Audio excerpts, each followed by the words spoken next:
हमारे देश का नाम भारत रखे जाने का इतिहास प्राचीन काल और पौराणिक कथाओं से जुड़ता है। उस युग से देखा जा सकता है जब सूर्य देव राजा मनु का शासन था। उनके 10 पुत्र थे। सबसे बड़े पुत्र होने के नाते इक्ष्वाकु को शासन करने के लिए पूरी पृथ्वी सौंप दी गई थी। उसके वंश में अग्निधर एक प्रमुख शासक था। जम्बूद्वीप या यूरेशिया द्वीप के राज्य के प्रभार के साथ अग्निधर अपने भाइयों के साथ अन्य 6 महाद्वीपों के शासक के रूप में अपनी पूरी ताकत से खड़ा था। अग्निधर के सिंहासन पर 9 राजकुमारों का जन्म हुआ, इसलिए जम्बूद्वीप की भूमि को 9 क्षेत्रों में विभाजित किया गया था।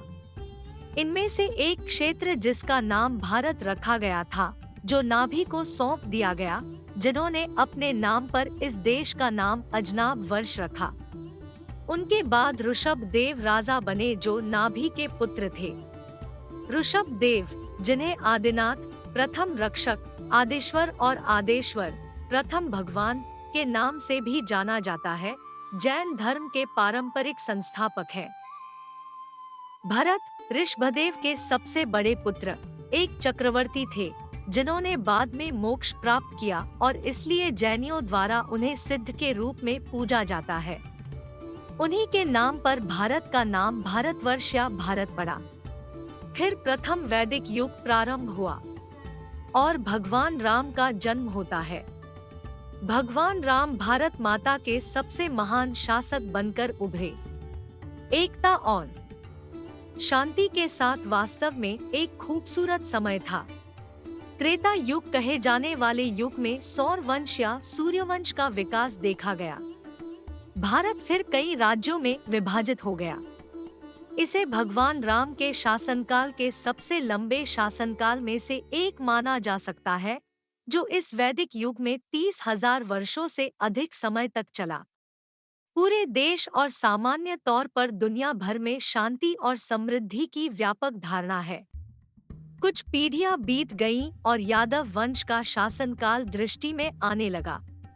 इंडिया यानी भारत राज्यों का संघ और विभिन्न धर्मों, संस्कृतियों, रीति रिवाजों, विरासत आदि का मिश्रण है, जो इसे इस दुनिया की विविधता को अपनाने वाला एक दिलचस्प राष्ट्र बनाता है।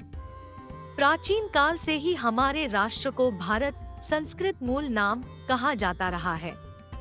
विभिन्न इतिहासकारों की कुछ कहानियां हैं जो हमें रोमांचित करती है और बताती है कि भारत का नाम भारत कैसे पड़ा। पहला, ऋग्वेद और 10 राजाओं की लड़ाई के अनुसार है। भारत के भूगोल के इतिहास के अनुसार 7 नदियों की भूमि ऋग्वेद की 7वीं पुस्तक के 18वें भजन में भयानक युद्ध का वर्णन किया गया है, जिसे दशराज्य या 10 राजाओं की लड़ाई के रूप में जाना जाता है। यह युद्ध 10 शक्तिशाली जनजातियों के बीच लड़ा गया था, जिन्होंने त्रित्सु राजवंश के भरत जनजाति के राजा सुदास को उखाड़ फेंकने की साजिश रची थी। यह युद्ध पंजाब में रावी नदी पर हुआ था।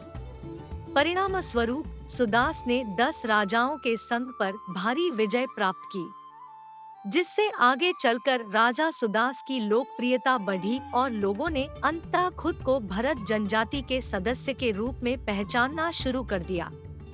भारत नाम लोगों की जुबान पर चढ़ गया और अंततः इसे भारतवर्ष नाम दिया गया, जिसका अर्थ है भारत की भूमि।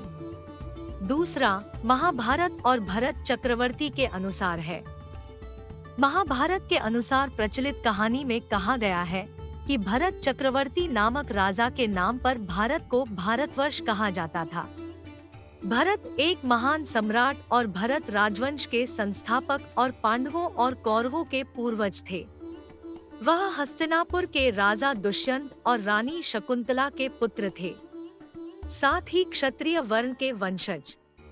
भरत ने संपूर्ण वृहद भारत पर विजय प्राप्त की थी और उसे एक राजनीतिक इकाई में एकीकृत किया था, जिसका नाम उनके नाम पर भारतवर्ष रखा गया था। विष्णु पुराण का अंश यह देश तब से भारतवर्ष के नाम से जाना जाता है, जब पिता ने पुत्र भरत को राज्य सौंपा था और वे स्वयं तपस्या के लिए वन में चले गए थे।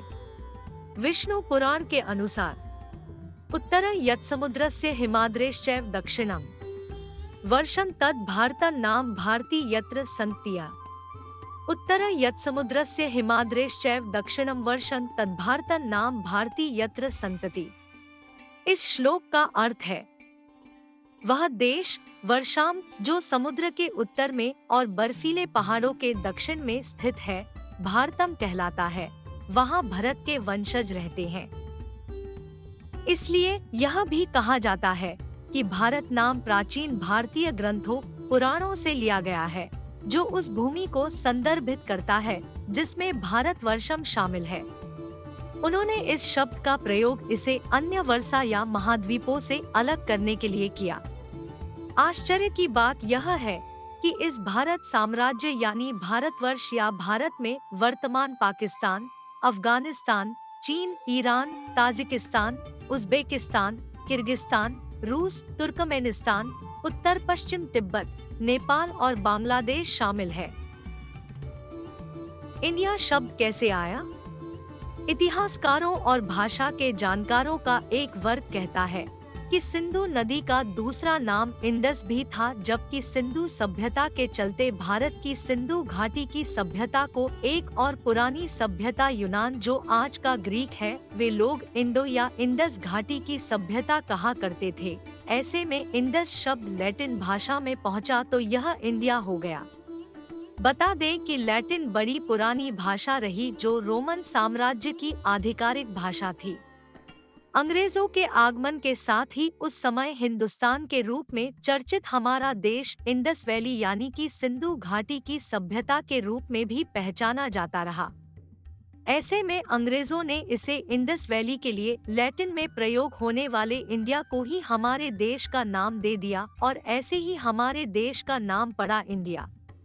हमने आज जाना कि कैसे हमारे देश का नाम भारत कैसे पड़ा और बाद में ये भी जाना कि हमारे देश का नाम भारत से बदलकर इंडिया कैसे पड़ा। यदि आपको यह वीडियो पसंद आया हो तो कृपया इसे लाइक करें, कमेंट करें और इसे अपने दोस्तों और परिवार के साथ शेयर करें। अगर आपने अभी तक हमारे चैनल को सब्सक्राइब नहीं किया है तो कृपया इसे सब्सक्राइब कर दें ताकि आप हमारी आने वाली वीडियो को मिस न करें। धन्यवाद। स्वस्थ रहें, सुरक्षित रहें और खुश रहें।